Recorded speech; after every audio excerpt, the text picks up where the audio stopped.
warahmatullahi wabarakatuh. Saya Kezal Mungga dari kelas 10 IPS 3. Di sini saya akan membuat video menceritakan ulang teks hikayat perjalanan mencari Dewi Sita.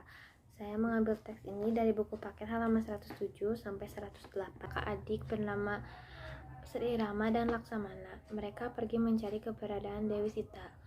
Keduanya saling menghormati satu sama lain dan setia. Mereka berjalan menelusuri hutan belantara, namun tak juga menemukan keberadaan Dewi Sita. Malam telah berganti siang, siang telah berganti malam. Hari-hari pun berlalu dalam perjalanan. Di tengah perjalanan, mereka bertemu dengan seekor bangau yang sedang minum di tepi danau. Sri Rama pun bertanya kepada bangau tersebut, "Hai bangau, maaf mengganggu istirahatmu. Aku hanya ingin bertanya, apa kau melihat seorang wanita yang dibawa oleh Maharaja Rahwana?" Sang bangau pun menjawab, "Ya, saya melihat di angkasa ada seorang wanita yang sangat cantik dibawa oleh Maharaja Rahwana." Sri Rama pun berkata, "Kemana arah mereka pergi?" Lalu bangau pun berkata, "Ke arah Alengka." Bangau pun Sri Rama pun berkata, "Aku sudah mendapat petunjuk darimu sebagai balas budi. Kau menginginkan apa, bangau?" Bangau pun menjawab, "Aku ingin leherku panjang agar aku bisa dengan mudah melihat keberadaan ikan dan menangkapnya." Sri Rama pun berkata, "Baik, aku akan mohon kepada Dewata agar mengabulkan permintaanmu." Akhirnya atas kehendak Dewata, leher bangau pun menjadi panjang. Sri Rama pun melanjutkan perjalanannya. Tak lama, datanglah seorang anak kecil yang hendak memancing. Anak kecil itu menangkap leher bangau untuk dijual ke pasar. Sri Rama dan Laksamana segera menolong. Laksamana pun berkata, "Hai anak kecil, jangan kau tangkap leher bangau itu, sungguh kasihan." Anak kecil itu berkata, "Bangau ini sudah kutangkap dan akan kujual ke pasar untuk menghidupi keluargaku yang miskin." Sri Rama pun berkata, "Kalau begitu, bebaskanlah bangau itu. Sebagai gantinya, ambillah cincin permata ini." Lalu anak kecil itu pun menjawab, "Baiklah, saya bebaskan bangau ini dan saya terima cincin ini. Terima kasih Tuan Sri Rama." Akhirnya bangau itu bebas dan anak kecil itu pun kembali ke rumahnya. Sri Rama dan Laksamana melanjutkan perjalanan mereka mencari Dewi Sita.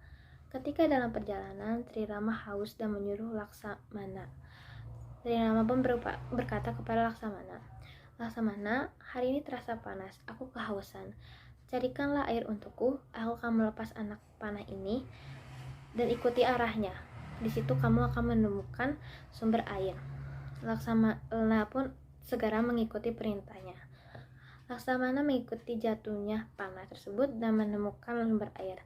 Setelah itu dia membawa air tersebut kepada Sri Rama. Saat Sri Rama meminumnya, ternyata air itu busuk. Sri Rama pun berkata, "Air ini bau busuk. Antarkan aku ke tempat sumber air itu."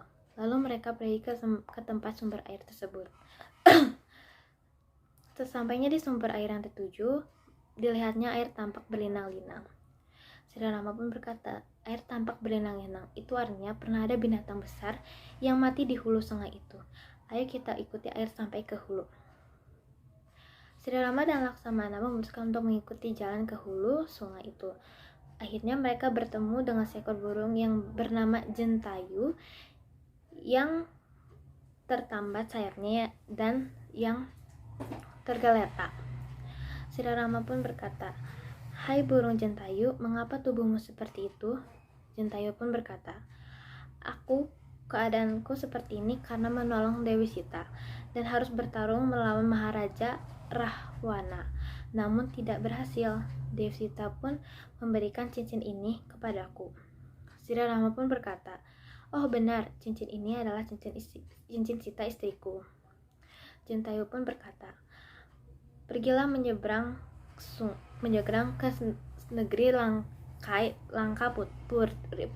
Langkapuri. Janganlah singgah ke tepi laut karena di sana ada gunung bernama Jendarawanam." Sri Rama pun bertanya, "Kenapa tidak boleh?"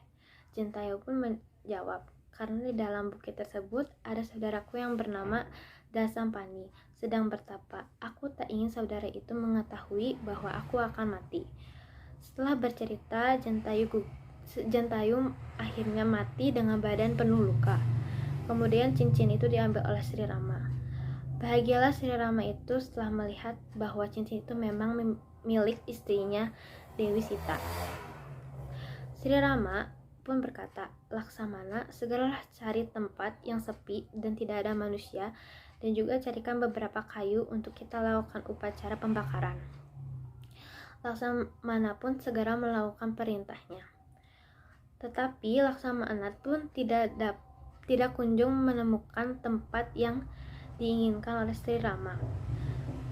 Sri Rama pun berkata, "Baiklah, jika tidak ada tempat itu, himpunlah semua kayu api dan letakkan bangkai Jentayu di tanganku, kemudian bakarlah." Beberapa lama kemudian, api itu padam. Laksamana pun heran melihat kesaktian Sri Rama yang tangannya tidak terluka sama sekali, dan mereka pun melanjutkan perjalanan mereka untuk mencari Dewi Sita. Sekian video dari saya, mohon maaf bila ada kesalahan. Terima kasih.